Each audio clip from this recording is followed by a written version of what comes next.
Please subscribe Tito Manny Vlog.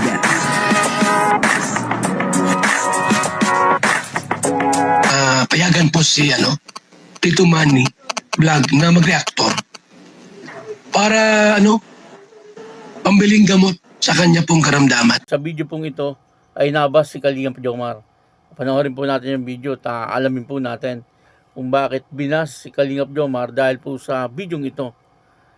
Pero bago po yan, siyempre ako muna po bumabati sa inyong lahat ng magandang umaga, magandang tanghali at magandang gabi sa inyong lahat mga kapatid.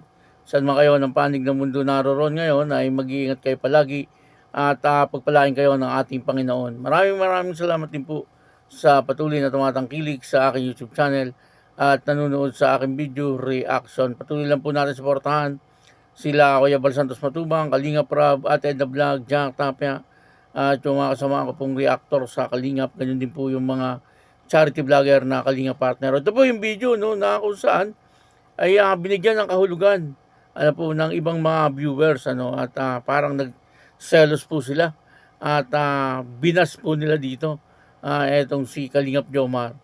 Kawawa din siyempre wala naman pong hinahangad si Kalingap Jomar kundi kabutihan.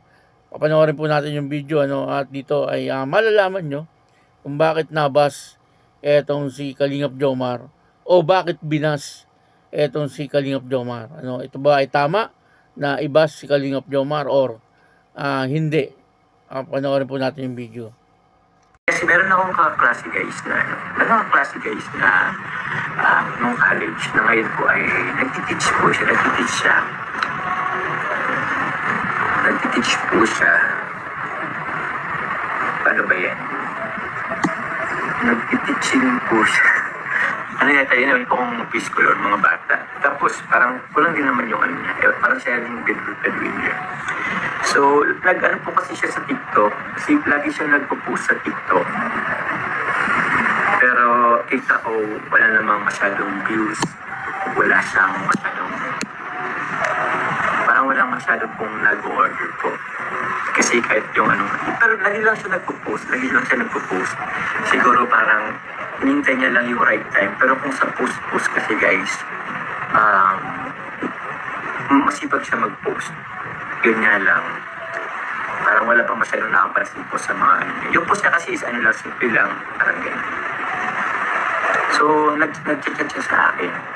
Siyempre, naghihiram-hiram ng pera kasi yun nga daw, hirap po silang provide kahit na bigas. Kahit bigas sa pangkain, hirap. So, yun, pinatangkod naman na dati pero hindi ko naman pinapabayaran. Hanggang sa ngayon kasi guys, nakikita ko pa yung nakikita ko pa yung post niya sa TikTok. But still, wala pa rin masyadong nag-minor, nag-order, parang ganun. So parang naisip ko lang naman na pautangin ko siya ng glutawate. So siguro mga lang, 50 pieces. Pautangin ko lang siya. Although di niya nga alam parang may plano ko sa kanya na hindi niya alam. Yun lang naman. Para lang para lang kumita siya. Ewan ko lang, parang nagbabakasakali lang ako na kahit pa paano medyo umangat-angat din yung Anyway, tingnan ko na lang. Pag nag-reply. Yun nga po, Tita Rosario Sabidar. Gusto ko siyang gawing reseller po siya. Kasi wala naman po siyang for sure. Wala po siyang pagbigay ng puhunan. For sure. Kaya parang bala ko, pautangin ko na lang. Parang gano'n. Yung sabon ng product. Tapos, papautangin ko siya ng product. Ibigay niya lang sa akin yung siguro utang yung puhunan. Tapos yung kita niya, bala na siyang iparolin siguro. Ibili niya. Hindi siya pwede ba yung TikTok? Kasi hindi niya pa yung maibenta online po eh. Post lang siya. Wala, di pa naman ako naka-affiliate eh. Siguro ilako-lako na lang muna sa mga ka-work or ka-teacher. Maganda siguro. Opo, pwede ko naman siyang paunti-unti ng bayar. Actually, kung gusto niyang bayaran, kumbaga, hintayin ko na lang siguro kung magbayad siya or hindi. Kasi medyo na-out din ako, okay, unlike sa akin, parang na-compare ko lang na, parang sa akin, kunting ganun ko lang yung, may mga nag-ano din, may mga nagbibili na agad, di ba? Pero yung sa kanya, alam mo yung tipong same kami graduate, same batch po kami graduate, pero ngayon is, ang sipag niya mag-post, pero alam ko kasi kasi nag-views lang sa isang post niya, guys, nag-views lang siya ng siguro 5 o pang anong payangaya. So, yun. Masipag lang talaga siya. So, yun ang naisip kong mga magagandang tulungan din sa mga kabatch ko. Wala lang. Kasi parang ako, kahit ayun, blessed naman ako, di ba? With you all. Paano naman yung mga kasabayan ko, di ba? Po ba na ibas si Kalingap Jomar dahil sa video ito? Dapat po ba na magselos yung ibang mga viewers dahil po sa video ito? Po, sa sarili kong opinion ay hindi po. Kasi ay wala naman pong katunayan o ebidensya na etong kinikwento niya ay dati niyang ex-girlfriend. At ang isa pa, nakikita ko po dito ay gusto lang matulungan ni Kalingap Jomar, etong dati niyang kaklase. Nasa ngayon ay voluntary teacher. Alam niyo naman, pag voluntary teacher, yan po ay halos wala pa rin mga sweldo. Parang allowance meron, pero sweldo wala. Siyempre, nagigipit din po, tumihingi ng tulong dito kay Kalingap Jomar. At si Kalingap Jomar naman, siyempre, bilang isang charity vlogger, ay gusto niya rin pong tulungan yung kanyang kaklase. Natutulungan niya nga po yung hindi niya kakilala, na nangangailangan ng tulong. Ito pa po kayang kaklase niya, na meron po silang pinagsamahan. Sa nakikita ko rito, ay business din.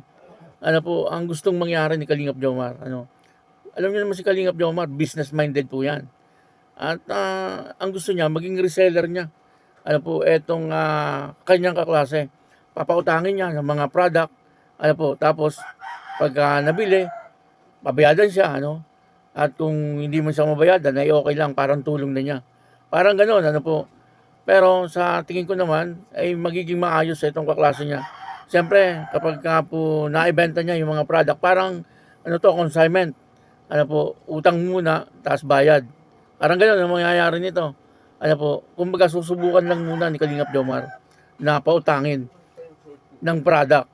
Kung sakaling ibalik or magbayad sa kanya ng puhunan, di tuloy-tuloy ang transaksyon. May alam niyo naman, may pagka-negosyante talaga itong si Kalingap Jomar. Siguro tutulungan niya muna, Tapos sabi niya nga po, kung magbabayad daw, ay okay lang, pero hindi niya po sisingilin. At kung hindi magbayad, ay okay din lang. Binibigyan niya ng pagkakataon itong kanyang kaklase para kumita ng pera. Yun po ang parang nakikita ko dito sa kwento ni Kalingap Jomar. Wala pong dapat na isipin na masama, sa mga kinikwento po ni Kalingap Jomar. Dapat matawa pa po tayo, dahil ganyan po si Kalingap Jomar. Na talagang iniisip niya, yung kapakanan ng isang tao, kung paano ito aasenso. Pwedeng umasenso po yun dahil po sa tulong ni Kalingap Jomar. Pahiramin niya muna ng mga produkto. Tapos pagka naibenta, ay pwede siya uling bumili kay Kalingap Jomar. Tapos ay ibebenta niya uli. Consignment ang tawag po doon. At kung sakaling magtagal at maayos yung bentahan, ay pwedeng lumago, at lumaki po yung kanyang benta. Pwedeng gano'n ang mangyari, Kaya wala po tayong dapat na isipin na hindi maganda dito kay Kalingap Jomar. Ang kailangan lang po ay lawakan natin yung ating pangunawa, at isipin mabuti bago mag-comment ng hindi maganda. Siya sa ating mabuti kung yung kinikwento ba ni Kalingap Jomar ay tama or mali, or may pahinatnan ba o wala. Parang gano'n, Kaya dapat, bago po tayo mag-comment or ibas ang isang tao, ay dapat isipin po natin mabuti. Huwag po tayo basta magsiselos. Kasi kung si Carla nga, inuunawa niya po itong ginagawa ni Kalingap Jomar. Mas lalo na po tayo mga viewers. Dapat ay maunawaan din po natin kung ano po yung ginagawa ni Kalingap Jomar. Kasi kung mali naman po talaga ang ginagawa ni Kalingap Jomar, ay dapat po natin punahin. Kaya lang, sa tingin ko ay tama naman po yung kanyang ginagawa. Kaya ayun, maraming salamat po sa inyo lahat. At ako po si Tito Manny Vlog na nagsasabing God bless you all. Diyos mabalos.